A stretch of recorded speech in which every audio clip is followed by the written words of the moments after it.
BBC Parliament's coverage from the Select Committee rooms.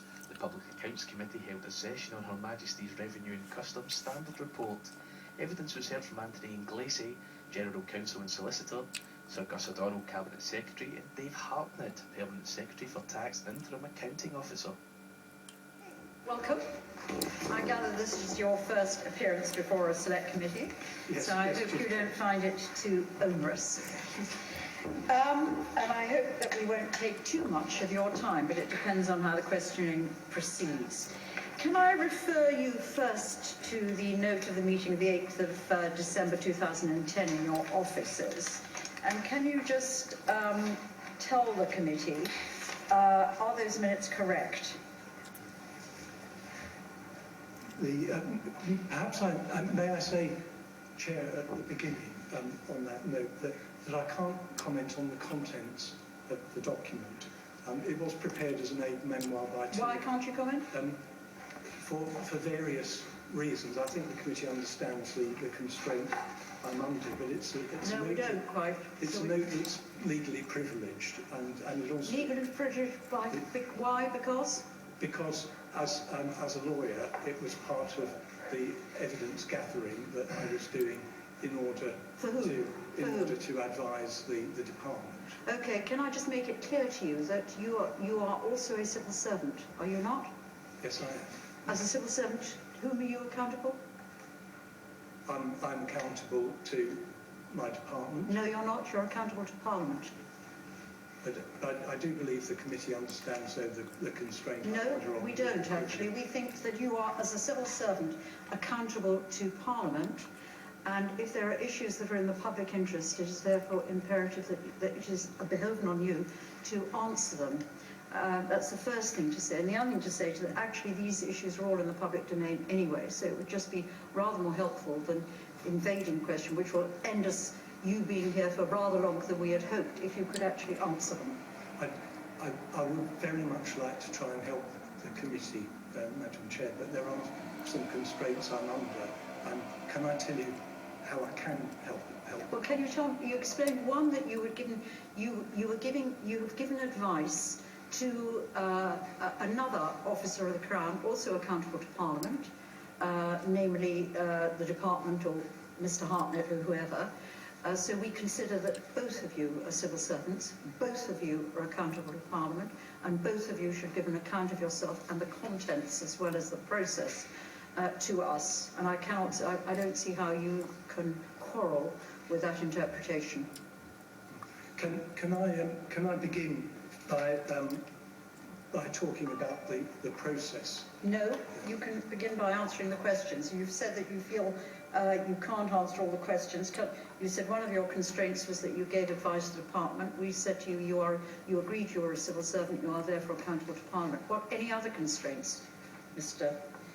Inglesi? There are. I would like to be able to say something and I can go on to say something that's more helpful, but the constraints that I'm under, as well as legal privilege. I don't understand the legal privilege points. I just said to you the legal privilege point is not a point because you are civil servants and you were giving advice to a civil servant who is accountable to Parliament. There are conventions in Parliament about what can be answered on legal privilege, ministers, for example.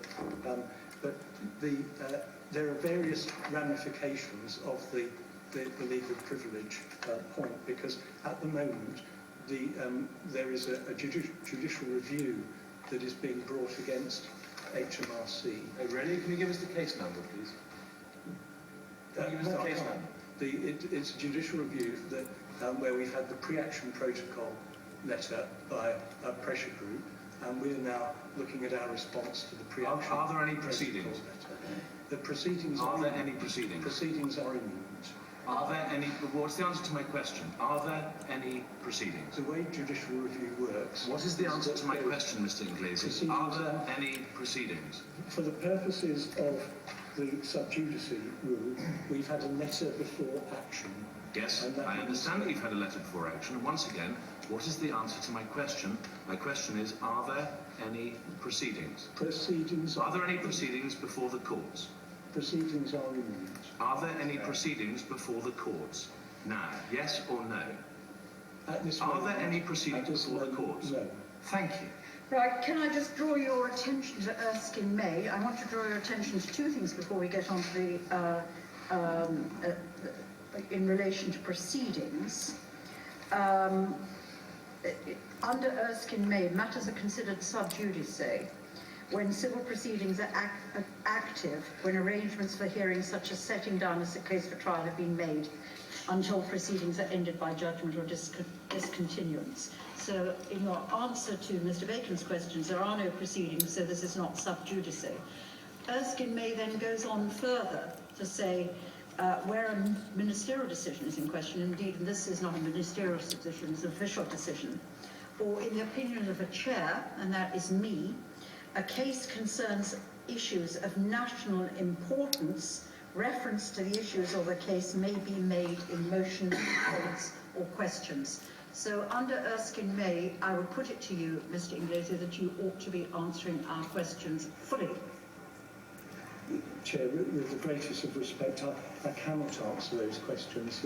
I'm under the constraint of legal professional privilege, which is a privilege that I owe to. Are you saying that you as a civil servant override Erskine May? You're a civil servant, Mr. Inglese. You're here as a civil servant.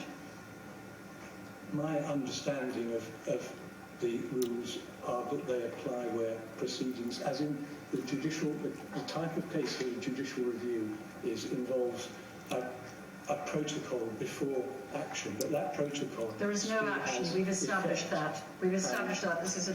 But Mr. Erskine May, can I read to you again, Mr. Inglese, can I read to you again the Erskine May reference? We've established there are no civil proceedings, but where a decision is in question, and that's what we're dealing with this afternoon, a decision that is in question, in the opinion of the chair, a case concerns issues of national importance. I think this does, because there are many, many millions of taxpayers' money involved.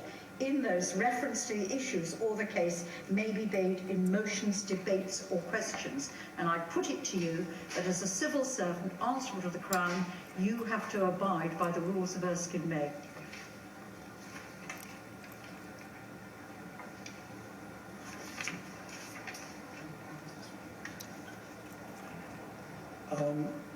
I am accountable in this respect to my department and to Treasury ministers.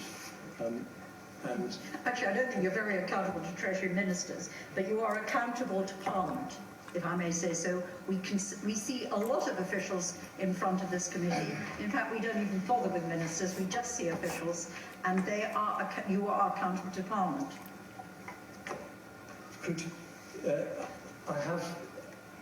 If I may say, I've prepared as much as I can for this session. No, you have to answer the questions, Mr. Inglese. You have to answer the questions. I mean, we don't in this... this is not a committee that takes statements. We want answers to questions. Just directly, simply. And I think it is behoven on you to answer our questions directly and fully. Under Erskine May and as a civil servant. I don't have a statement, but I think it would be helpful if the committee could understand. No, let me ask you another question, because we're not... I mean, I would put it to you that you should be accepting Erskine May. Let me just ask you another question. James Eadie, who I understand is that first Treasury Counsel, advised advice that was considered HMRC in 2009 that, and I quote, as the PAC are a parliamentary body with an oversight role over HMRC, it follows that HMRC's function would extend to assist the PAC with their oversight role. So there is no absolute bar to that disclosure. Do you agree with that statement? Do you agree with what Mr. James Eadie said? The legal advice is contained... Do you agree with what Mr. James Eadie said? You have to see the legal advice in context, and the legal advice... Do you agree with what he said? Do you agree, shall I quote it to you again? As the PAC